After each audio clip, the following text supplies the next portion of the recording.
Hello guys. Hello, welcome to my YouTube channel. आज के इस नए वीडियो में हम सीखेंगे कैपेसिटर।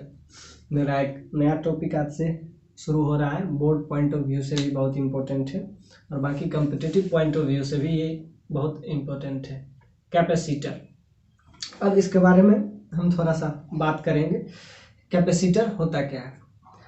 जब अब हम देखेंगे चार्ज को जब भी अब जैसे कोई भी इलेक्ट्रिक डिवाइस है, जैसे कि समझिए कि फैन है, तो फैन जो है डायरेक्ट कोई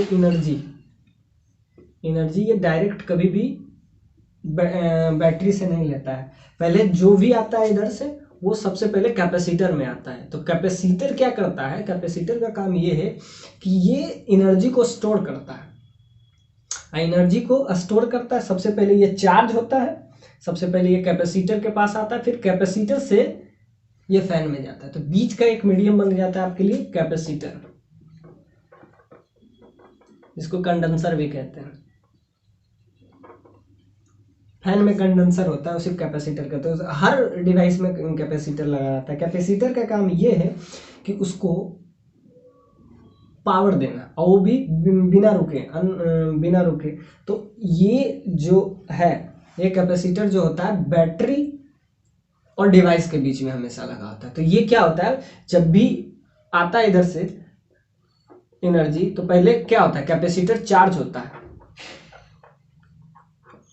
चार्जिंग कैपेसिटर, उसको कहते हैं चार्जिंग कैपेसिटर। और फिर पहले जब चार्ज हुआ, कुछ देर के लिए चार्ज हुआ, और चार्ज होने के बाद ये चार्ज हो गया, और चार्ज होने के बाद उसके बाद ये फैन को अपना एनर्जी ट्रांसफर करता है। तब क्या होता है, तब ये हो जाता है डिस्चार्जिंग कैपेसिटर। Discharging capacitor.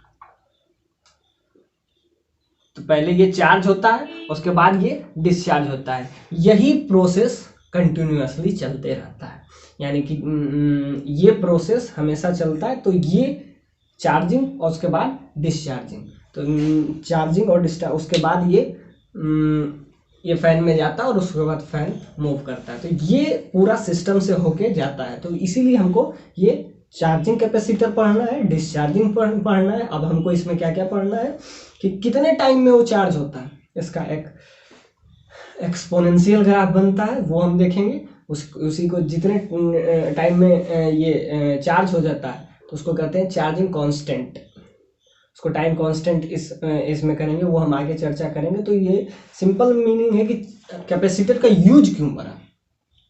मतलब बिना रुके हुए पावर इसके अंदर चाहिए, क्योंकि बैटरी से डायरेक्ट तो नहीं आ सकता। बैटरी एक बार यहाँ से चार्ज देना बंद किया तो ये डायरेक्ट बंद हो जाएगा। जबकि क्या होता है, किसी भी डिवाइस को डायरेक्ट बंद मतलब अगर होता है तो उसमें दिक्कत होता है। जैसे कोई भी चीज इंस्टेंट चालू हुआ और इंस्टेंट बंद होने से वो ये फैन या कोई भी इलेक्ट्रिकल डिवाइस डायरेक्ट चार्ज होने और डायरेक्ट बंद हो और डायरेक्ट चालू हो, तो इससे ये क्या होता है, ये डिवाइस क्या डिफेक्ट हो सकता है, खराब हो सकता है। तो इसीलिए हमको एक कैपेसिटर का यूज पड़ा कि कैपेसिटर क्या है। Capacitor is a device which can store the energy from battery या अनदर पावर सप्लाई, जैसे AC source, and give the energy to a power device. क्या करता है, it is a device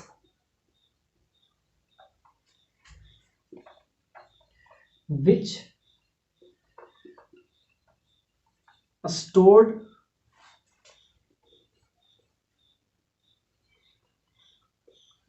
energy from source। अब source में क्या आ जाएगा, एसी सोर्स।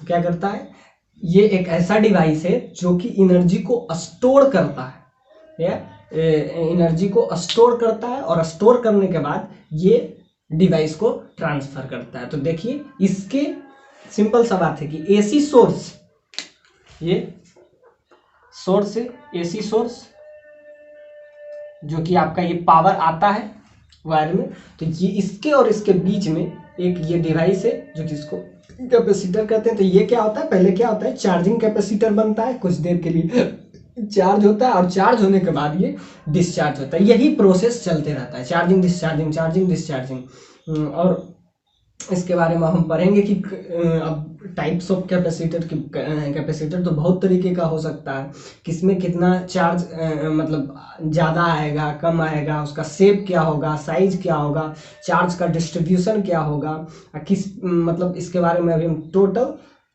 डिटेल में पढ़ेंगे। इसको हम बस इसलिए बताएं क्योंकि कैपेसिटर को हम यूज क्यों करते हैं, सिंपल इसका बेसिक कुछ तो यूज होगा जिसके लिए हम इसको पढ़ते हैं। तो इसका क्या है कि हर डिवाइस में होता है, जितना भी आपको इलेक्ट्रिकल डिवाइस होगा, इट्स नॉट ए फैन, हर एक आपके जितने भी इलेक्ट्रिकल डिवाइस है सब में हम लोग कैपेसिटर यूज करते हैं। कैपेसिटर का क्या यूज है कि ये जो है एनर्जी को स्टोर करते हैं। It is device that are stored energy from the AC source या बैटरी, और उसके बीच में ये काम करता है। तो इसके वजह से इसको कुछ देर तक, कुछ टाइम पीरियड तक, जब तक ये डिस्चार्ज ना हो जाए, तो सोचिए कि यहाँ से आया एनर्जी, फिर चार्ज हुआ, चार्ज होने के बाद ये डिस्चार्ज हुआ, हो सकता है कि ये अब देना बंद किया एक इंस्टेंट, टी बराबर, सोचिए कि जब भी ऐसा रहे टी बराबर 0, मतलब स्टार्टिंग में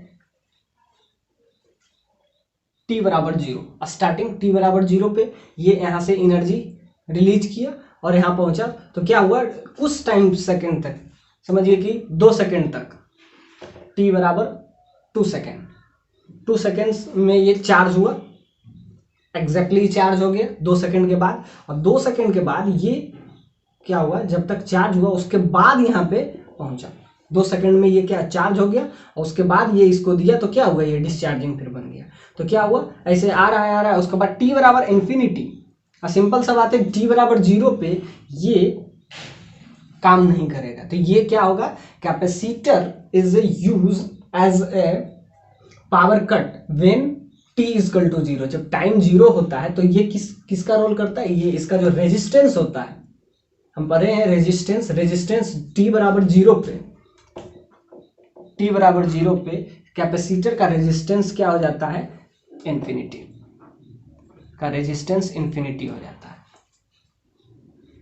और जब ये ऐसा चलते रहता है, मतलब इसका इसलिए पावर सप्लाई नहीं होता है, और उसके बाद टी जैसे ही थोड़ा सा बार ये टी बराबर इन्फिनिटी पे ये हो जाता है, इसका जो रेजिस्टेंस ये एज ए क्या हो जाता है, वायर यूज हो जाता है। समझिएगा कि ये एक वायर है, एज ए वायर, यानी टी बराबर इन्फिनिटी पे capacitor behaves like a, T बराबर infinity capacitor behaves like a wire. T बराबर इन्फिनिटी पे कैपेसिटर क्या करेगा, वायर की तरह यूज होगा, और टी बराबर 0 पे इसका जो रेजिस्टेंस होगा इन्फिनिटी हो जाएगा। यानी कि टी बराबर 0 पे समझिए कि यहाँ पे कोई ऐसा है जिसका रेजिस्टेंस इन्फिनिटी है, मतलब कि इसमें करंट पास नहीं होगा, और टी बराबर इन्फिनिटी पे एज ए वायर की तरह हम यूज करेंगे। ये हम आगे देखेंगे, इस पे आगे चर्चा करेंगे। इसका टाइम कांस्टेंट, कितना देर में चार्ज होता है, इसके टाइप्स पढ़ेंगे, जैसे कि इसके टाइप्स में आ जाएगा स्फेरिकल, सिलिंड्रिकल, अलग अलग शेप है। स्फेरिकल, इसके 3 टाइप है, स्फेरिकल कैपेसिटर ये आ जाएगा। इसका सेकंड में आ जाएगा सिलिंड्रिकल कैपेसिटर,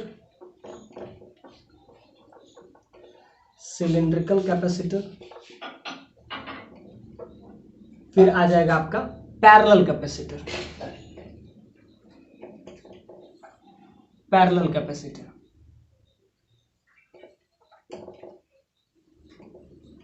कैपेसिटर का 3 टाइप है। इसका हम सारा का देखेंगे, सारा का चार्ज डिस्ट्रीब्यूशन देखेंगे। हम टाइप्स ऑफ कैपेसिटर बताएं, स्फेरिकल, सिलिंड्रिकल और पैरेलल। तो इसके हम सारे का टाइप पढ़ेंगे, सारे का डेरिवेशन पढ़ेंगे, कितना में किसका क्या चार्ज है, क्या टाइम कांस्टेंट है, उसका कैपेसिटेंस कितना। और हाँ, सबसे इम्पोर्टेंट है कि अब हम इसका टाइप में पढ़ेंगे तो देखेंगे किसका कैपेसिटेंस कितना ज़्यादा है। अब कैपेसिटर होगा तो उसी के पावर को हम कैपेसिटेंस कहते हैं।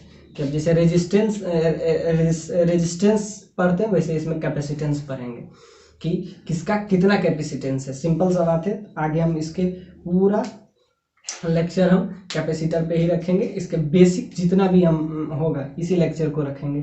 देखते हैं इसका टाइप्स ऑफ कैपेसिटर, उसके बाद चार्ज डिस्ट्रीब्यूशन देखेंगे कि चार्ज इसमें किस शेप का रहेगा, और ये भी देखेंगे कि क्या साइज शेप पे कैपेसिटेंस डिपेंड करता है कि नहीं।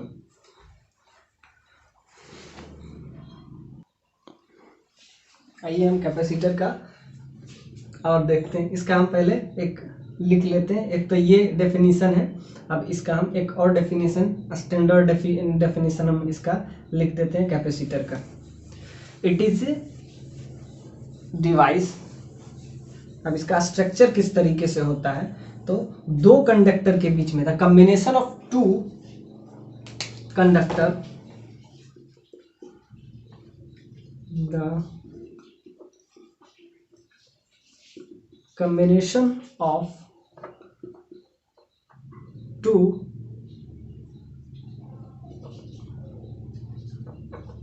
conductor which is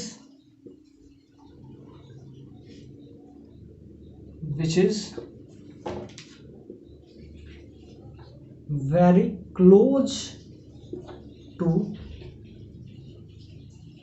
each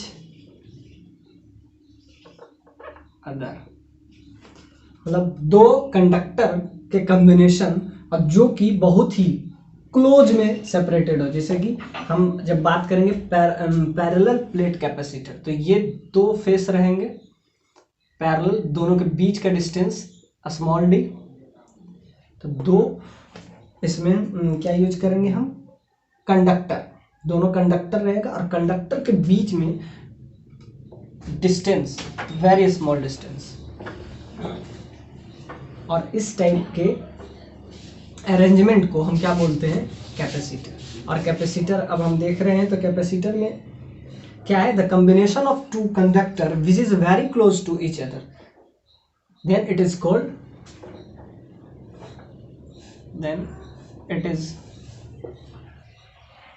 called capacitor. इसको क्या कहते हैं, कैपेसिटर। अब ध्यान से देखते हैं, ये तो इसका डेफिनेशन हो गया। क्या है definition, the combination of two conductor which is very close to each other, this types of arrangement, या it is called, this type of arrangement is called capacitor. अब देखते हैं कैपेसिटर होता क्या है। अब इसमें तीन टाइप है, पैरेलल प्लेट कैपेसिटर, स्फेरिकल और दूसरा स्फेरिकल और पैरेलल, और दूसरा सिलिंड्रिकल प्लेट कैपेसिटर। अब देखेंगे कैपेसिटर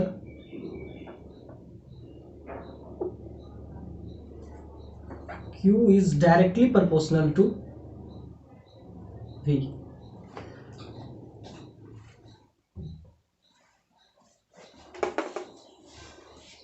अब इस टाइप का इसका शेप रहेगा।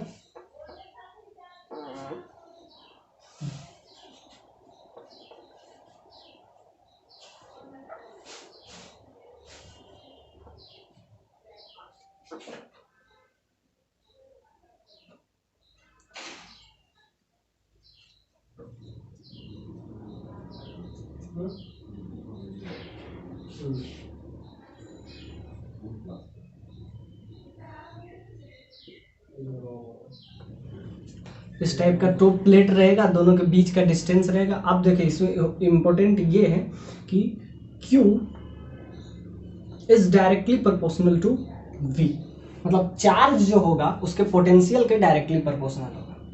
मतलब जितना ज़्यादा चार्ज होगा उतना ज़्यादा उसके अंदर पोटेंशियल होगा। सिंपल सा बात है कि चार्ज जितना हम बढ़ाएंगे दोनों के बीच का पोटेंशियल उतना ज़्यादा बढ़ेगा। ये देख रहे थे तो इसमें देखिए दो फेस रहेगा पैरेलल इस टाइप के, और एक ऐसे ही फेस एक और बुक ले लीजिए, और दोनों का फेस के बीच में जो ये डिस्टेंस है स्मॉल डी, सिंपल सा बात है, ये 3D स्ट्रक्चर है, ये आप समझ सकते हैं। ये और ये दोनों के बीच में बहुत ही स्मॉल सा डिस्टेंस रहेगा, उसी को हम डी दिए हैं, और दोनों के बीच में इसमें क्या चार्ज हम इस कंडक्टिंग प्लेट पे अब चार्ज डालेंगे। जैसा कि हम कंडक्टिंग प्लेट का हम पहले ही इलेक्ट्रिक फील्ड निकाल चुके थे, क्या निकाले थे, sigma bye epsilon not. Non conducting के केस में हम देख रहे थे sigma bye 2 epsilon not, conducting के केस में सिग्मा बाय एप्सिलॉन नॉट, तो वो हम यूज करेंगे। तो इसमें क्या होता है, Q is directly proportional to V, यानी कि अगर Q का वैल्यू बढ़ेगा, if Q increases then V increases. अब देखिए ये प्रपोर्शन ये कॉन्स्टेंट, इसको इक्वेशन में हम डालेंगे तो Q is directly proportional to V,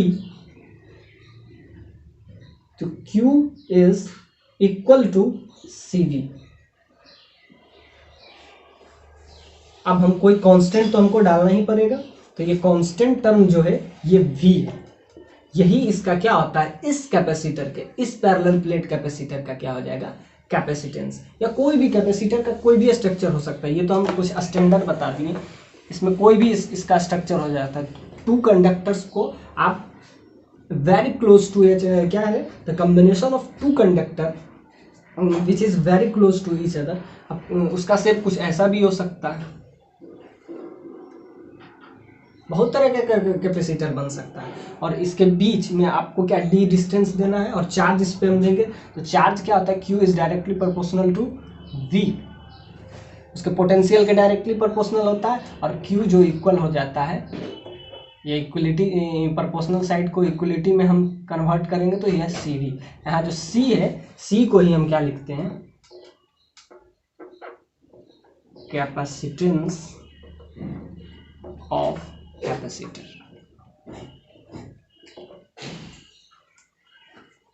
C को ही हम लिखते हैं कैपेसिटेंस ऑफ कैपेसिटर, तो ये इसका कैपेसिटेंस कहलाता है। तो कैपेसिटेंस क्या हुआ, अभी हम कैपेसिटर बताए थे, अब हम इसका जो वैल्यू है C को ही इसका, इस कैपेसिटर का, इस टाइप का कैपेसिटर का हम क्या बताते हैं, कैपेसिटेंस।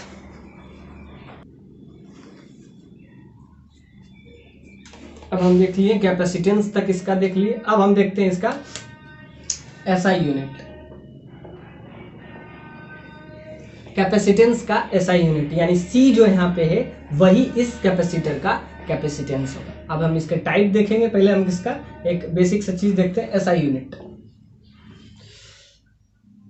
जैसा कि आपको पता होगा कि यहाँ से क्या है, Q बराबर CV, यहाँ से C बराबर आपका आ जाएगा Q बाई V,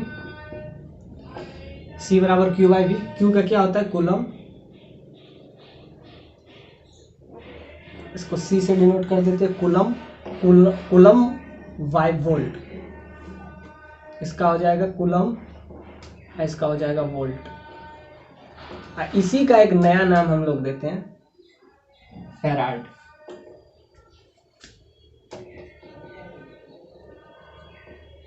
यानी कि इसका ऐसा यूनिट क्या होगा, कूलम पर वोल्ट बोल सकते हैं, या इसका फैराड। अब जब भी बोलेंगे 4 माइक्रोफेराड का चार्ज इस पे डाला गया है, तो 4 माइक्रोफेराड उसका क्या होता है, किसी का भी कैपेसिटेंस, किसी भी कैपेसिटर का कैपेसिटेंस क्या होता है, फैराड।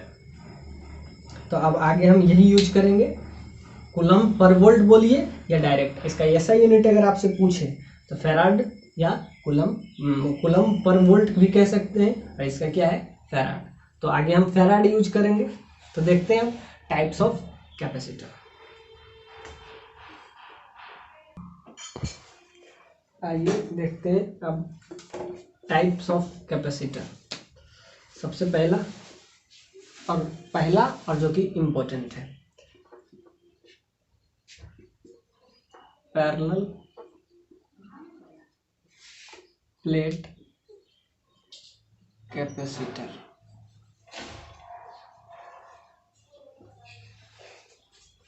अब इसका हम देखते हैं पैरेलल प्लेट कैपेसिटर एक्चुअली में होता क्या है। दो कैपेसिटर रहेगा, दो कंडक्टर, उसके बीच का डिस्टेंस, ये समझिए ये ऊपर का लेयर है, एक नीचे का, एग्जैक्टली इस टाइप से। अब बीच का डिस्टेंस d होगा,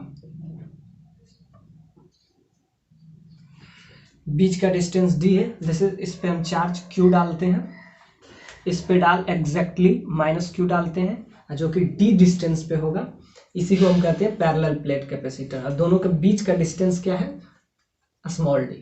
अब हमको निकालना है कि कैपेसिटेंस, इसका कैपेसिटेंस क्या होगा। और कैपेसिटेंस हम प्रूव किए थे, Q बराबर CV। वेरी इंपॉर्टेंट, इसको हम डिस्कस किए हैं किस तरीके से ये आया है।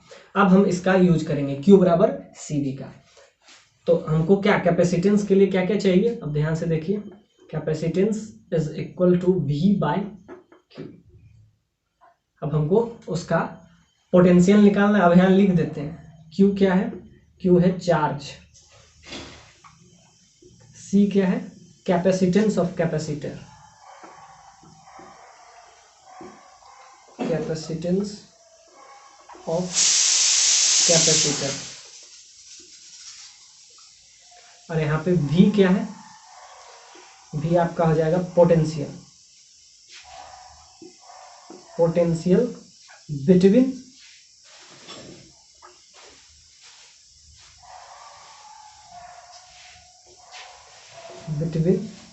To plate. क्या है, ये दो प्लेट के बीच में जो पोटेंशियल होगा उसको हम V से नाम दिए, और C है इसका कैपेसिटेंस। दिस टाइप्स ऑफ, मतलब पैरेलल प्लेट कैपेसिटर क्या है, दो कंडक्टर को पैरेलली हम रखते हैं, और this is very close to each other. D का वैल्यू बहुत ही स्मॉल होता है, और इसी को हम क्या कहते हैं, कैपेसिटर, इस टाइप के अरेंजमेंट को। अब हमको क्या निकालना है एक्चुअली में, इस शेप का, यानी कि इसका कैपेसिटेंस यानी C का वैल्यू निकालना है। C का वैल्यू के लिए हमको क्या चाहिए, पोटेंशियल, पोटेंशियल भी चाहिए, चार्ज भी चाहिए। क्या किए हम, अब इस टाइप के अरेंजमेंट में तो एक प्लेट बनाए, प्लेट पे हम Q चार्ज, कंडक्टिंग प्लेट है, Q चार्ज हम इस पे डाल दिए हैं। जैसा कि कंडक्टिंग प्लेट होता है तो उसके आउटर सरफेस पे आ जाता है, यहाँ -Q चार्ज नीचे डाल दिए, Q और -Q। अब ध्यान से देखिए, अब इसके बीच में कुछ तो पोटेंशियल होगा, Q और -Q है तो चार्ज क्या होगा, सिंपली बात है, चार्ज कहाँ से कहाँ मूव करता है, हाइयर पोटेंशियल। करंट जब भी मतलब जब भी कुछ भी होता है, मतलब ये प्रोसेस हाइयर पोटेंशियल से लोअर पोटेंशियल, यानी कि इधर से इधर इलेक्ट्रिक फील्ड का अगर वैल्यू पूछे तो क्या हो जाएगा, इधर सिंपल बात है, हाइयर पोटेंशियल से लोअर पोटेंशियल, ये स्पॉन्टेनियस प्रोसेस है। फिजिक्स में ये हर जगह लगेगा। क्या होता है, कोई भी चीज हाइयर पोटेंशियल से लोअर पोटेंशियल की तरफ जाता है। जैसे बॉल है, इसका पोटेंशियल जब भी ऊपर रहता है, h पे है, h हाइट है,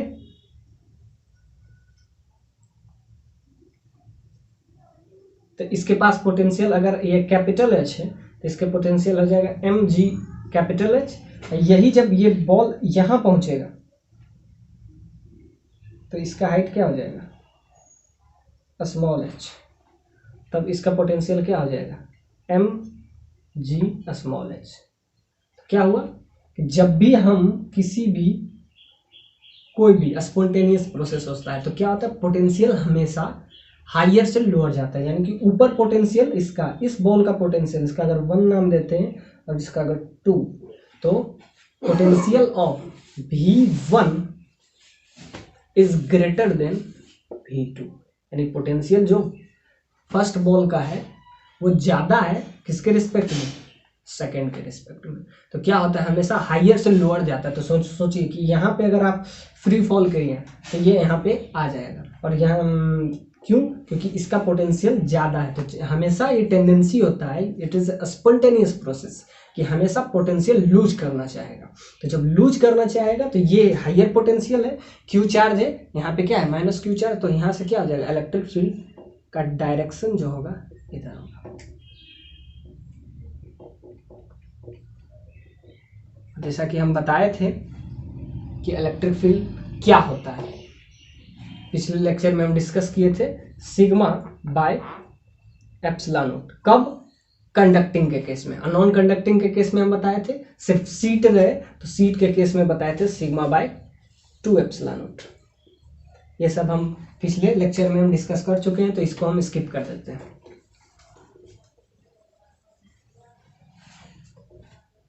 अब हमको निकालना है इसका कैपेसिटेंस, ये तो बस समझाने के लिए था।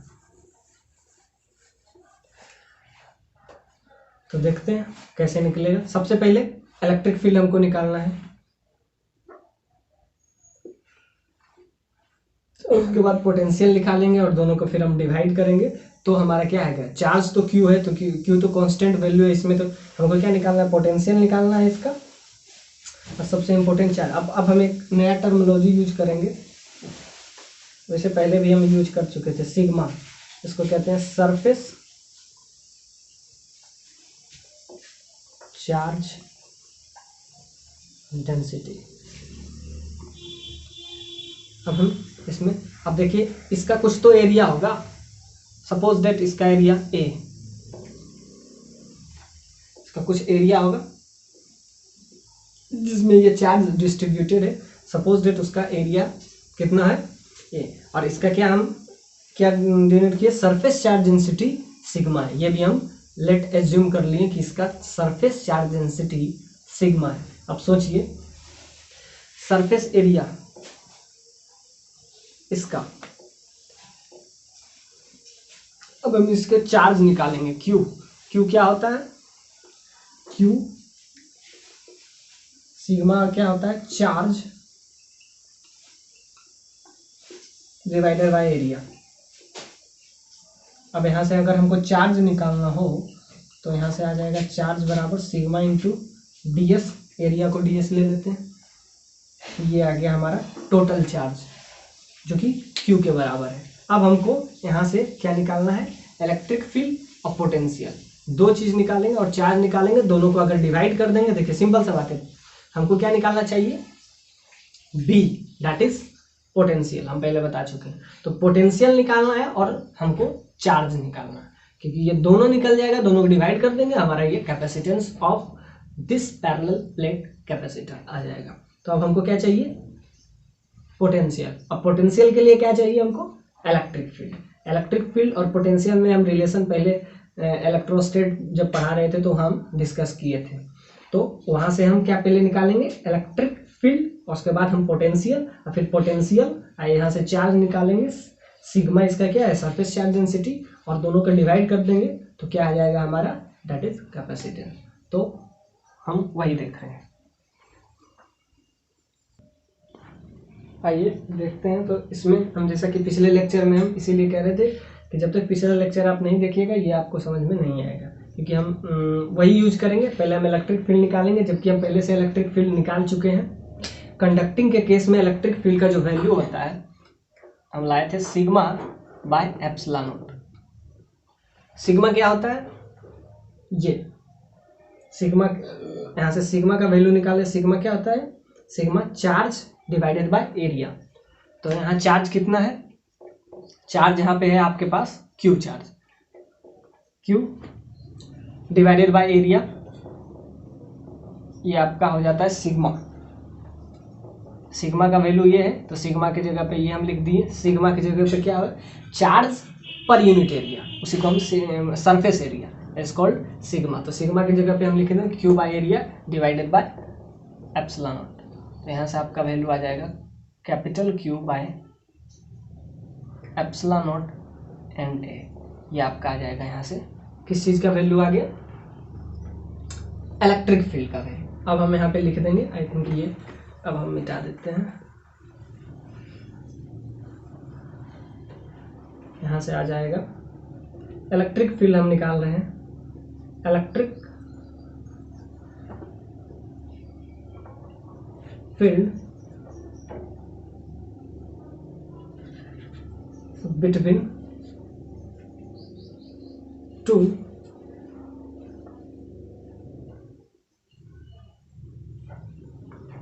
कंडक्टिंग प्लेट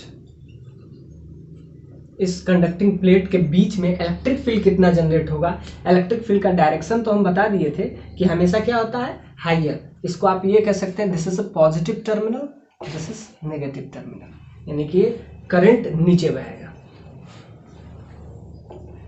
तो यहां से आ जाएगा इलेक्ट्रिक फील्ड का वैल्यू हम पहले कर दिए थे, कब, कंडक्टिंग के केस में, हमेशा याद रखिएगा। कंडक्टिंग के केस में सिग्मा बाय एप्सिलॉन नॉट होता है। यहाँ सिग्मा क्या है, सिग्मा होता है क्या है, चार्ज पर unit area Q by A divided by sigma, you will get electric field between two. तो यहाँ से आ जाएगा sigma by A by epsilon. ये आपका आ गया इलेक्ट्रिक फील्ड का वैल्यू आ गया। और जब हमको इलेक्ट्रिक फील्ड का वैल्यू आ गया तो हम बताए थे इलेक्ट्रोस्टैट में कि electric field E dot D R that is equal to potential.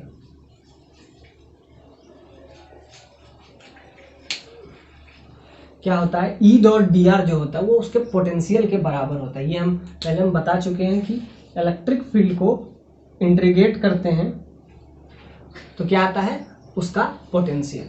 इसीलिए ये हम रिजल्ट पहले हम यूज कर चुके थे इलेक्ट्रोस्टैट में, हम इसका डेरिवेशन भी बताए हैं क्यों ऐसा हम लिखते हैं। E dot D are integration करते हैं तो यहाँ से आ जाता है आपका potential, V is their potential. इसको आप डी आर भी लिख सकते हैं, दोनों साइड इंटीग्रेट कीजिएगा तो क्या आ जाएगा, यहाँ से क्या आ जाएगा, E डॉट डी आर का integration you will get the dV। अब दोनों साइड, बोथ साइड आप इंटीग्रेट कर दीजिएगा, यहाँ से आपका क्या आ जाएगा, वॉल्यूम। यहाँ से हमारा क्या आएगा, अभी इलेक्ट्रिक फील्ड आया, इलेक्ट्रिक फील्ड से हम पोटेंशियल निकाल लेंगे। अब पोटेंशियल के लिए क्या करेंगे, E dot D are, E dot D are ये किसके इक्वल होता है, पोटेंशियल। एक्चुअली हमको पोटेंशियल चाहिए और क्या चाहिए, चार्ज चाहिए। तो पोटेंशियल के लिए हमें यहाँ से आ जाएगा इलेक्ट्रिक फील्ड का वैल्यू क्या आएगा, Q by A divided by epsilon not, और डी आर के जगह पे क्या है, ये दोनों के बीच का डिस्टेंस, दोनों के बीच का डिस्टेंस क्या दिख रहा है, D, स्मॉल d। तो यहाँ से क्या आ जाएगा, यहाँ पे डी आर वेरिएबल नहीं है, यहाँ पे डी आर वेरी नहीं कर रहा है, तो यहाँ क्या है, जो इसके बीच का डिस्टेंस है वो क्या कांस्टेंट है, ये d यहाँ कांस्टेंट है। तो यहाँ से डी आर के जगह पे डायरेक्ट हम क्या लिखेंगे, इंटीग्रेशन तब करेंगे जब डी आर वेरिएबल वेरी करे, x में, y में, z में, कहीं भी वेरिएबल हो, लेकिन यहाँ तो कांस्टेंट है तो कांस्टेंट के लिए डायरेक्ट d लिख देंगे। तो ये आपका आ जाएगा पोटेंशियल, b का वैल्यू। तो यहाँ से आ जाएगा Q d by area into epsilon not, ये आपका आ गया v, क्या आ गया, potential. Potential between, potential between two plate, potential आ गया। अब हमको चार्ज पता है, सिंपल, अब तो कुछ है ही नहीं। अब हमको क्या निकालना है, कैपेसिटेंस। कैपेसिटेंस के लिए ये अब लिख दिए, ये किस तरीके से है आप देख लिए। अब हम लिखते हैं इसका, अभी हमारा गेम खत्म नहीं हुआ, अभी हमको कहाँ तक पहुंचना है, कैपेसिटेंस। अभी तक क्या निकाले, इलेक्ट्रिक फील्ड निकाले, इलेक्ट्रिक फील्ड से ये रिजल्ट यूज करके हम पोटेंशियल निकाल लिए। अब हम इसका निकाल लेंगे क्या, हमको कैपेसिटेंस निकालना है, capacitance which is equal to V divided by Q। तो जैसा कि आपको पता है V हमारा क्या आया, Q D by A epsilon not. ये आपका V का वैल्यू है तो V के जगह पे हम क्या किए, पुट किया। अब Q क्या है, चार्ज। चार्ज क्या होता है, यहाँ से जैसे कि हम बताए थे कि चार्ज सिग्मा क्या होता है, चार्ज बाय एरिया। यहाँ से चार्ज आ जाएगा sigma into area that is equal to charge, ये हम पहले बता चुके हैं। तो क्या होता है ये, सिग्मा इंटू ds एरिया। यहाँ से ध्यान से देखिए, ये आया। और सिग्मा क्या होता है,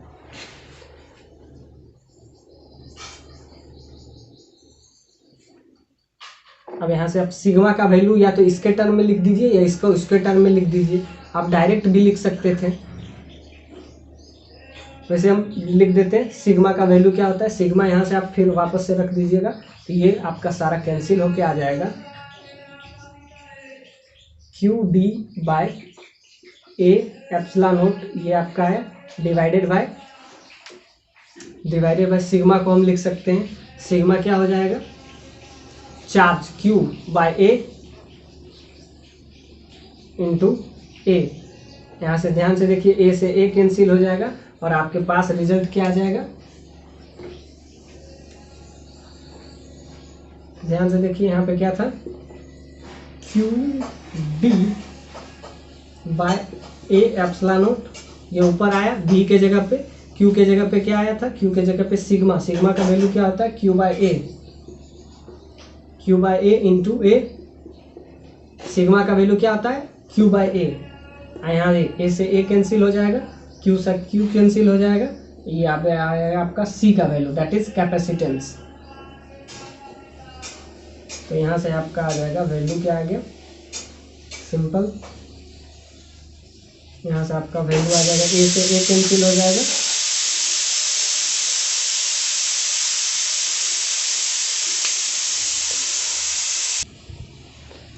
ध्यान से देखिए यहाँ पे Q बराबर सी बी, यहाँ से Q बराबर सी बी होगा तो यहाँ से C बराबर आपका हो जाएगा Q by B, V by Q नहीं, Q बाई बी। यहाँ से Q बराबर सी बी था तो यहाँ से हम C निकालेंगे तो Q बाई बी नहीं, यहाँ से Q बाई बी हो जाएगा, V बाई Q लिखे तो उल्टा हो गया। यहाँ क्या हो जाएगा, Q by V। Q by V करेंगे तो जो हम पहले लिखे थे वही जो रिजल्ट आया उसी को क्या करेंगे, पलट देंगे। तो यहाँ से क्या आ जाएगा, V बाई Q नहीं, Q by V।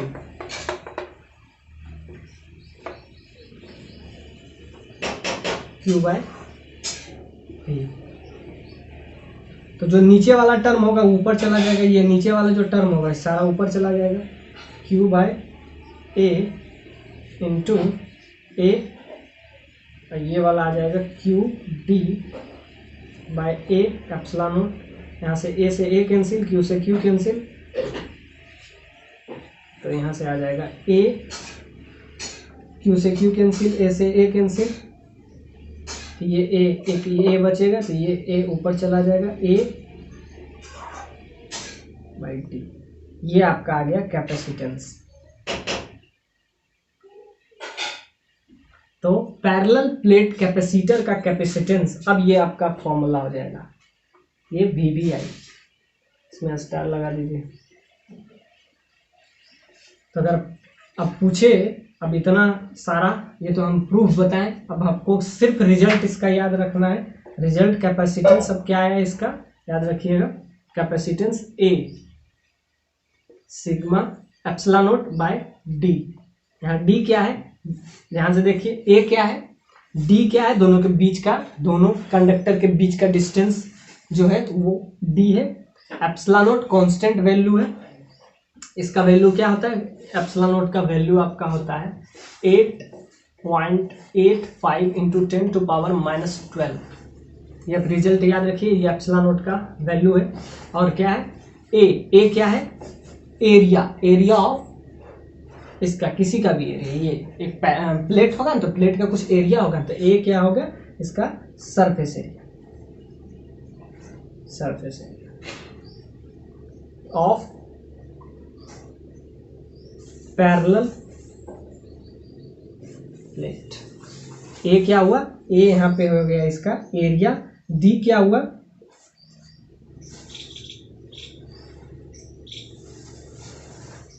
Distance between